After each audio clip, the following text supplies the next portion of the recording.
Good afternoon, everyone. Please have a seat.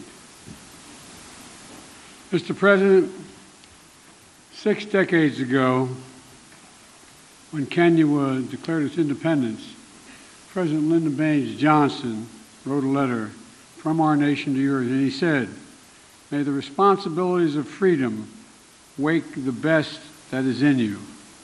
Today, we've marked 60 years of partnership between our democracies, and we're fulfilling that wish together, and we're continuing. I truly believe it has brought out the best in both of us, not only in Kenya and America, but around the world. It's had a positive impact.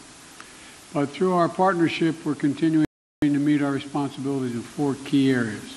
First, I'm proud to announce we're working with Congress to designate Kenya a major non-NATO ally. That's a fulfillment of years of collaboration. Our joint counterterrorism operations have degraded ISIS and al-Shabaab across East Africa. Our mutual support for Ukraine has rallied the world to stand behind the UN Charter. And our work together on Haiti is helping pave the way to reduce instability and insecurity. And I want to thank you, Mr. President, Kenya's leadership for multinational security support mission in Haiti. Our new global partnership is going to build on all this progress. We're going to meet new challenges with more resources. And it's going to strengthen the security of our countries and our countries around the world. Second, we're deepening our economic cooperation. Both President Ruto and I have focused on growing economies, and growing them from the bottom up, the middle out, the bottom up, and when that happens, everybody does well, not the top down. Because when the middle class does well, the poor have a ladder up, and the wealthy still do very well. That's true in Kenya, that's true in America, and that's true around the world. Right now, many countries, debt stands in the way of growth. Too many nations are forced to make a choice between development and debt, between investing in their people and paying back their creditors. So today we're launching what we're calling the Nairobi, Washington Vision. This initiative is going to bring together international financial institutions and nations from all around the world to mobilize more resources for countries saddled with debt, to open more opportunities to the private sector financing, and to promote transparent, sustainable, and affordable lending practices. These are big goals. It's going to take time to see lasting progress, but we're providing $250 million, the United States is, to the World Bank in a crisis response window. In the coming weeks, the United States is going to make an additional $21 billion available to the International Monetary Fund. And today, I'm proud to announce there will be $250 billion in new lending capacity for multilateral development banks like the World Bank to help low-income nations invest in their development and tackle growing challenges. This is supported by the United States and many other countries as well. Next, we're launching a new era of technological cooperation between the United States and Kenya. That means new partnerships with industry, artificial intelligence, semiconductors, and cybersecurity companies.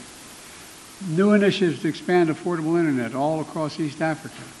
New education programs are going to bring Kenyan students to the United States to study in the STEM fields.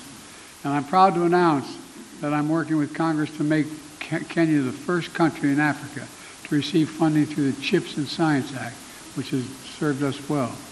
This funding will link their supply chains to the United States and to our partners, and spur innovation that extends from Silicon Valley in California to Silicon Savannah in Kenya, which, by the way, is already a $1 billion tech hub. Already a $1 billion tech hub. Finally, we're ensuring democracy delivers for our people. That includes Kenya's diaspora community here in the United States. 2 years ago, our nation's first black vice president, President Kamala Harris, launched the nation's first Presidential Advisory Council on African Diaspora Engagement. Today, we're building on her work to strengthen long-standing bonds between our people. I also want to thank you, Mr. President, for taking action to implement the long-awaited Public Benefits Organization Act, which provides historic protections for civil society and NGOs all across Kenya. Like you, I believe the future is going to be won by countries that unleash the full potential of their population, including civil society, women, and young people. I look forward to working together to implement this act and jump-starting anti-corruption reforms to promote democratic values that bind our nations together. Now, let me close with this. Taken together, these are responsibilities Kenya and America must meet in the years ahead. Meet them together as partners for security, for prosperity, for innovation, and most importantly, for democracy. But I know these responsibilities will wake the best in us. And I know we'll not only bring our nations together, but I want to thank you for, again, Mr. President, for being here and knowing we have even bigger dreams for the cooperation of our countries. The floor is yours, sir.